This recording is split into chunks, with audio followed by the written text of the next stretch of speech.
Hello everybody, my name is Dana and today I'm going to be doing a quick tutorial to show you guys how to make a bag tag. The designs that I have here on my table can be purchased from Appliqué Alley. She's got tons and tons of different designs and they're all super cute. So these tags are really easy to make. So let's go ahead and get started. Okay, so today I'm going to show you guys how I stitch out the little football bag tag. So for these bag tags, you're going to need some sort of tearaway stabilizer. You do not want to use a cutaway stabilizer because you need to be able to rip it away from the design. So definitely do a cutaway. I'm going to be using my fast frames today, and I've got 2 layers of my cutaway. I like to double layer just so that it's really, stable. Then I just put my fast frame on here and I cut off any excess because I'm going to be folding all this over onto the frame. It'll make a little bit more sense in a minute.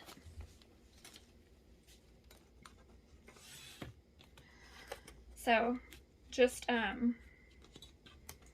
just fold my stabilizer over like this and I pin it in place, and I'm going to go all the way around and I'll be right back. Okay, and there you have it. This is what it's going to look like on a fast frame. Now if you're not using a fast frame, all you have to do is simply hoop 2 layers of tearaway stabilizer. Yep.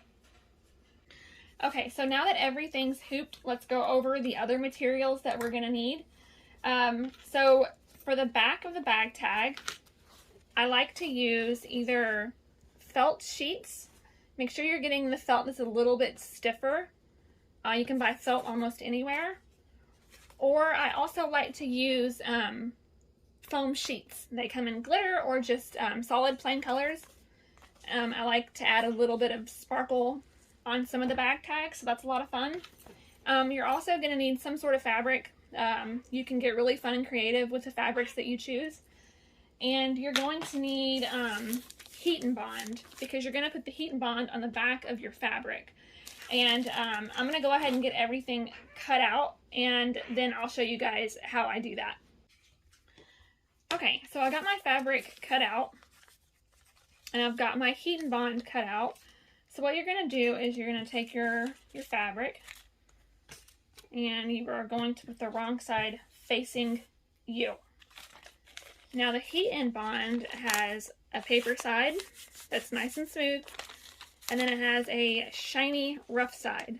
You're going to take this shiny rough side and you are going to put it right face down on the wrong side of your fabric.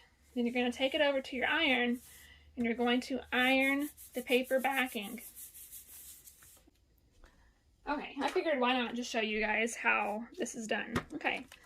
So you just take your iron and run it over the back of your fabric with your heat and bond covering it.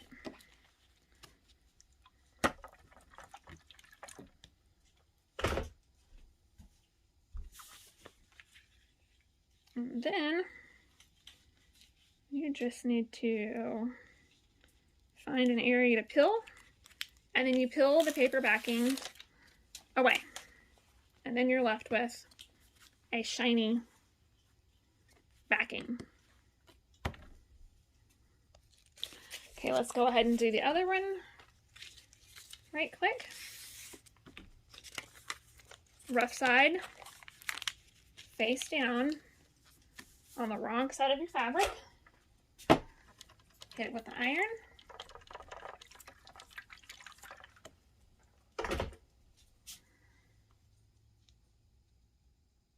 And peel it away.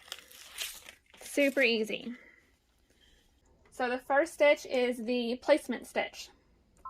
So let's run that.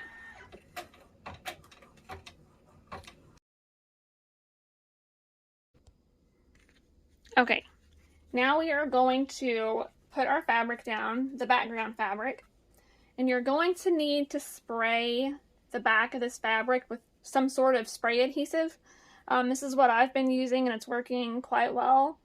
I know others use, I don't know, I think it's like 505 spray, but I like this so far. So you just spray the back of this, and then we're going to lay it down and run our next set of stitches. So I'll be right back. Okay, I've got that sprayed.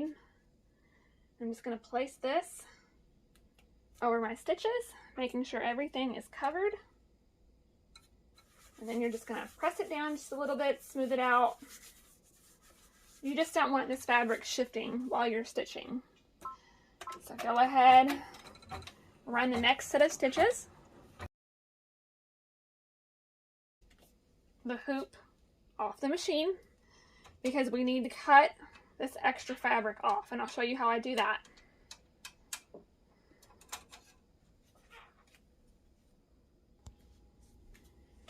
Okay, so you're going to need some sort of little scissors, and you are just going to cut as closely as you can to these stitches without cutting them and remove this extra fabric.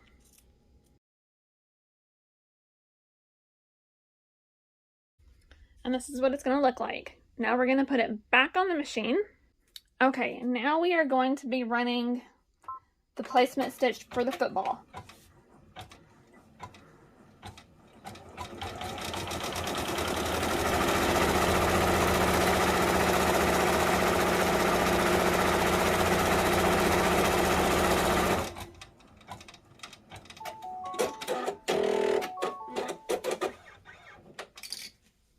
Okay, same thing. You're going to take your football fabric, you're going to spray it with your adhesive, the back of it, and then we're going to place it down and do our next set of stitches.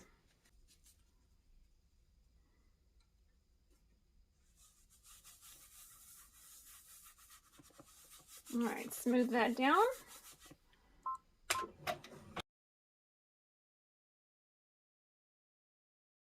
Just like before, we're going to take the hoop off the machine and we're going to cut away the excess fabric from the design.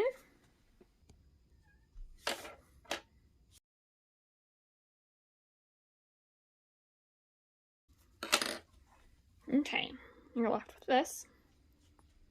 And we're going to put it back on the machine. Okay, we're back at the machine. I've switched colors because we're getting ready to run the white of the football.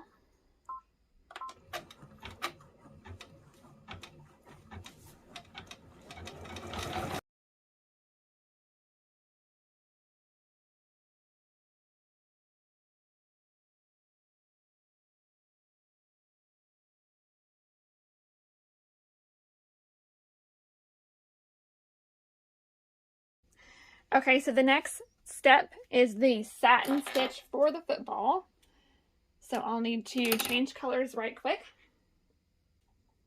Okay, satin stitch.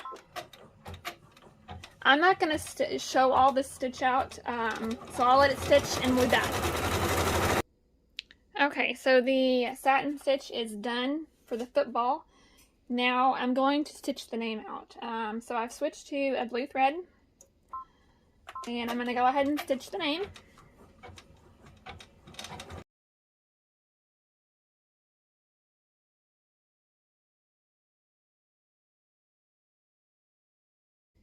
Okay, so I know that it's a little dark, but the name is finished.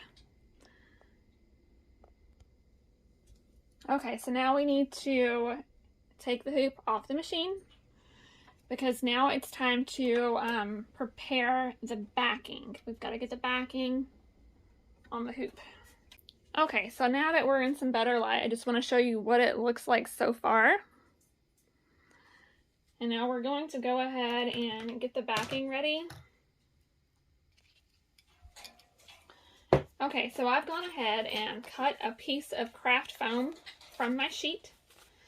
You want to make sure you cut it big enough to cover your design. So you're going to flip your design over, the back's going to face you. You're going to take your foam, you're going to spray the back of it with adhesive, and then you're going to put sticky side down over the back of your design. So I'm going to do that and I'll be right back. Okay, I've got my foam sprayed. I'm just going to place it over the back of my design. I'm going to flip it over, and then I'm going to press down just to make sure that it sticks and it doesn't move when I go to lift it up and put it back on my machine. So once your back is covered with your foam or your felt or whatever it is that you decide to use, we're going to put it back on the machine. Well, it's time to put it back on the machine. And then we're going to run the stitch that's going to secure the backing.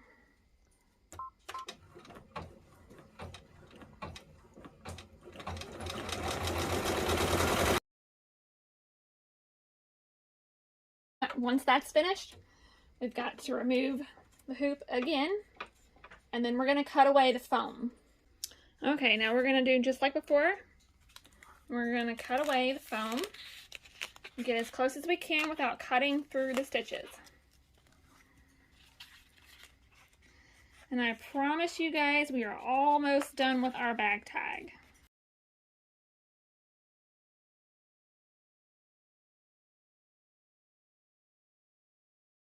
Okay. So this is what the back is going to look like once your foam is cut out. So as you guessed, we're going to go back to the machine. Okay. Now this next stitch is going to run the satin stitch around the entire design.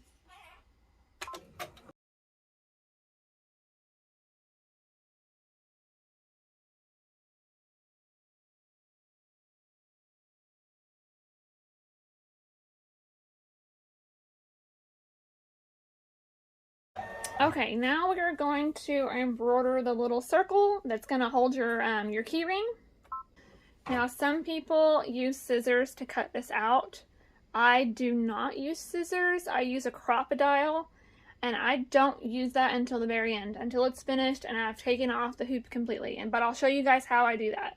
So I just go ahead and run the stitches and finish it up.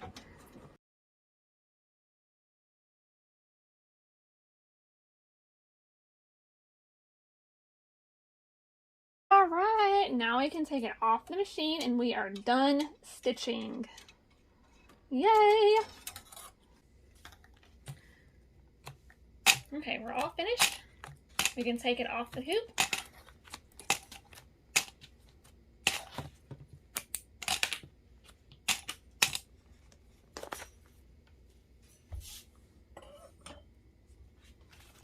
And then we get to tear away the stabilizer.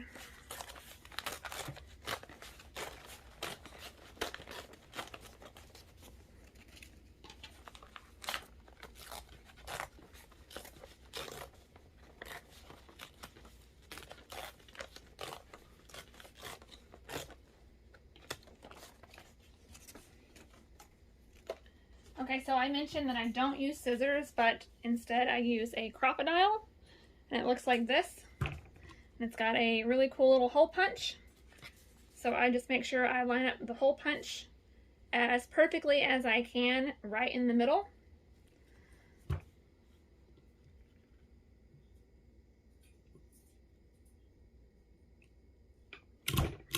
Punch down. And then you're left with a nice little hole. And then all you have to do is just cut any strings that might be hanging out. And another cool trick that I learned is you can take a lighter and you can quickly burn around the edges, and it just gets rid of any like fuzzies. There you have it. There's your bag tag. It's finished. And then all you have to do is put your key ring and any kind of hardware that you're going to use, whatever you decide to use, on your bag tag. I can show you guys what I use right quick. Okay, so I get these key rings, and then I put these lobster clips onto the key ring, attach it to your bag tag, it's ready to hang. You could put bows or ribbons or whatever you want to add to you know, decorate your bag tag, or you can just leave it as is. I hope this tutorial was helpful, and I hope that you all have a wonderful day.